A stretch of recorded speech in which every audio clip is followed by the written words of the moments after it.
Hi everyone, thanks for joining us. I'm Tiffany Chua. I'm an interventional endoscopist at University of Florida in Gainesville. I'm very, very pleased to introduce Dr. Hwang, who's going to give us an introduction to the Pathfinder today.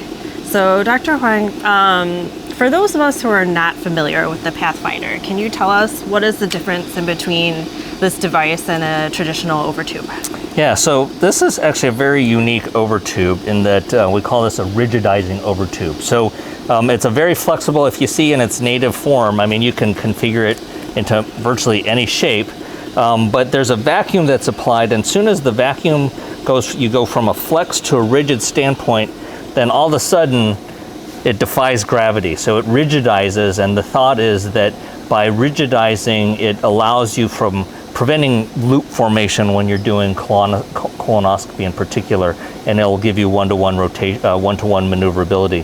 The other thing that they recently added onto it that I think is a great feature is a balloon. See that. This is new. Yeah, so there's a balloon. So there's a version without the balloon, and then there's a version with the balloon on the end. And so the version with the balloon on the end makes it much easier to reduce. It's basically like single balloon endoscopy. And so you get to a loop, you inflate and then you shorten the whole thing, and then you can deflate and then re-advance. And so it makes the procedure even easier. And if you're having stability issues, you can inflate the balloon and it'll give you some additional stabilization. So it's just a very simple device. It's hydrophilic, and so you don't need lubrication on the inside. On the outside still you want some lubrication, but you can put it pretty much into any configuration. It's very simple to go from a rigid to a flex, but Yes, you can turn of the knob. you can really see, if this is in the rigid form and then you go into the flex form, it really becomes very flexible. So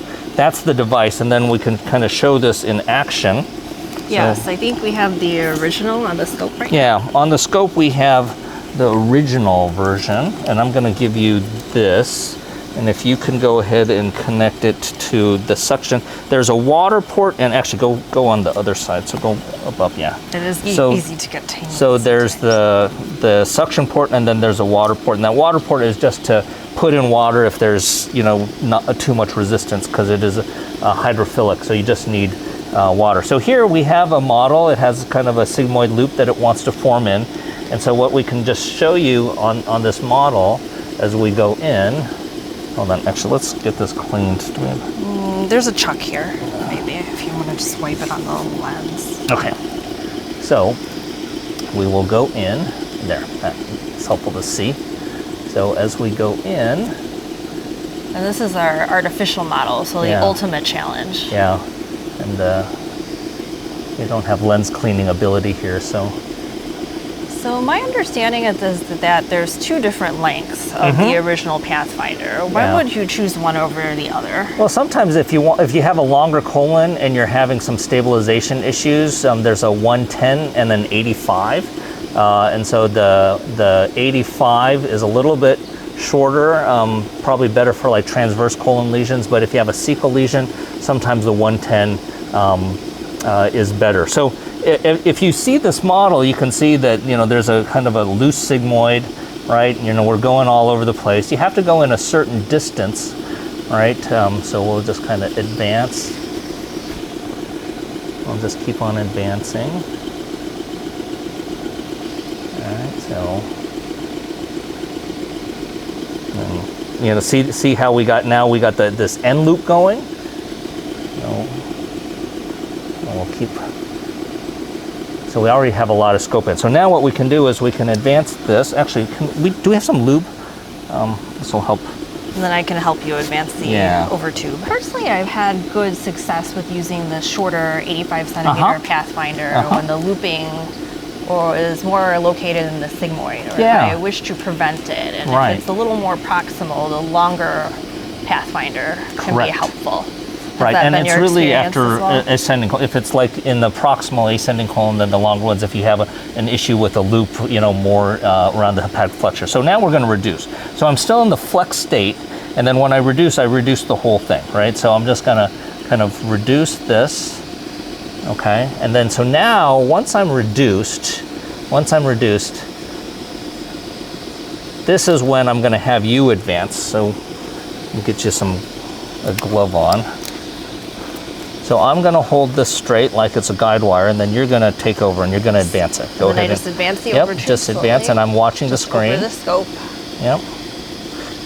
And so this is an 85. So basically, that's as far as you're going to go right now. Okay. So now I don't need to flex it yet or to rigidize it yet. I'm just going to have you hold the overtube.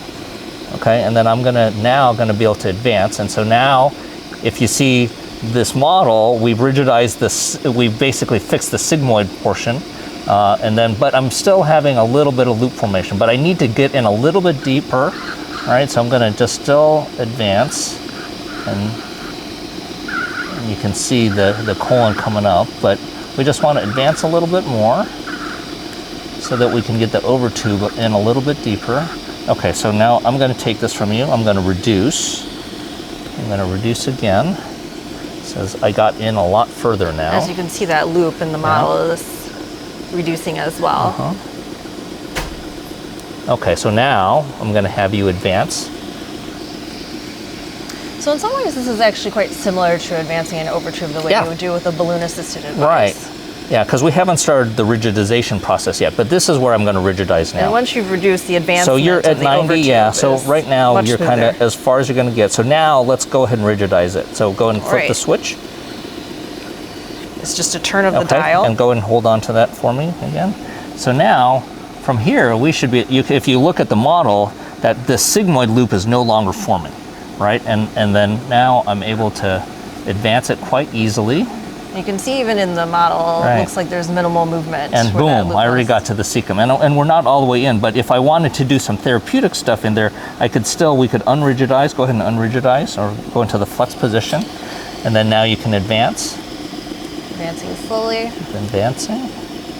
And you're going to advance to about 90, so a little bit more. Okay, you can probably stop there. There we go. Okay. So now go ahead and rigidize. So now we're comfortably in the cecum.